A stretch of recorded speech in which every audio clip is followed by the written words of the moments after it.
employers and regulatory bodies may be acting in good faith, an applicant's Canadian experience, or the lack thereof, is not a reliable way to assess a person's skills or abilities.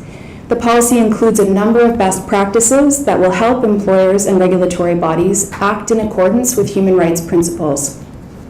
For example, employers should be clear about the specific qualifications that they're seeking, rather than using catch-all terms like Canadian experience.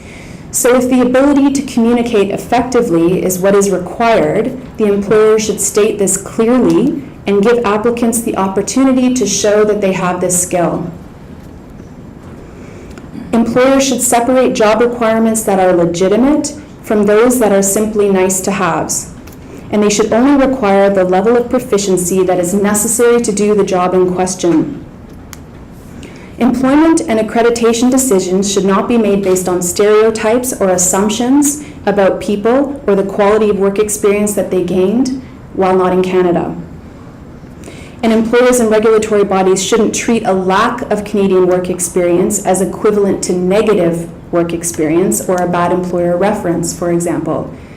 The Commission's survey revealed a strong tendency by employers to devalue foreign work experience. For example, one survey respondent said, "The first question that I get is, do I have Canadian experience? Or in the worst of cases, do I have Ontario work experience? Then all of my professional background goes to the garbage can. In some way, they force me to start again from zero, and I have to make all of my experience over here." The Commission's policy states that all prior work experience should be considered, regardless of where it was obtained. Where an applicant lacks Canadian experience for reasons related to a code ground, employers and regulatory bodies should look at other available information to make a reasonable and fair assessment. Applicants should be assessed on an individualized basis rather than being screened out on the basis of general rules. And candidates should be given an opportunity to demonstrate that they have the relevant skills and experience in a variety of ways. The essential question is whether the applicant is qualified to do the job. Decision-making related to hiring or accreditation should be as transparent as possible. Job ads, for example, should state clearly the specific skills and work experience that are required for the position, and job applicants should be given an opportunity to show these abilities either during an interview or even in a simulated job setting. Employers who routinely refuse to hire people who are identified by specific code grounds may be motivated by negative attitudes, biases, and/or stereotypes. Employment decisions based on discriminatory stereotypes are a violation of the Ontario Human Rights Code.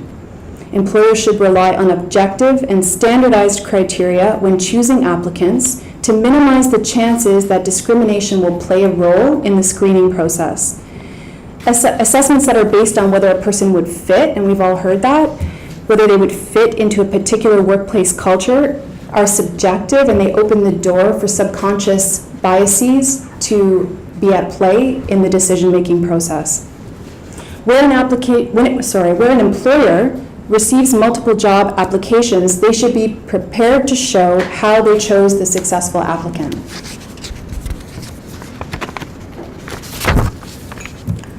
Employers and regulatory bodies have a legal responsibility under the code to ensure that employment and accreditation practices don't result in discrimination. It's not acceptable from a human rights perspective to choose to remain unaware of the existence of discrimination, or to ignore or to fail to act to address human rights matters, whether or not a formal complaint has been made. Human rights decisions are full of findings of liability that are based on an organization's failure to appropriately address discrimination. The policy provides guidance to employers and regulatory bodies on how to fulfill their human rights responsibilities. So just in conclusion, and to sum up, the policy at its heart states that employment and accreditation requirements should be clear, reasonable, genuine, and directly related to performing the job or receiving professional accreditation. Canadian experience requirements will contravene the Ontario Human Rights Code, where an employer or a regulatory body cannot show that they are bona fide or legitimate in accordance with the established legal test. Employers and regulatory bodies that don't comply with the Commission's policy on removing the Canadian experience barrier may be vulnerable to having costly human rights claims filed against them. Building a diverse workforce with employees from different backgrounds makes good business sense. Canada as a nation benefits from the contributions of immigrants, and it needs these contributions to ensure its future economic growth and competitiveness. Thank you.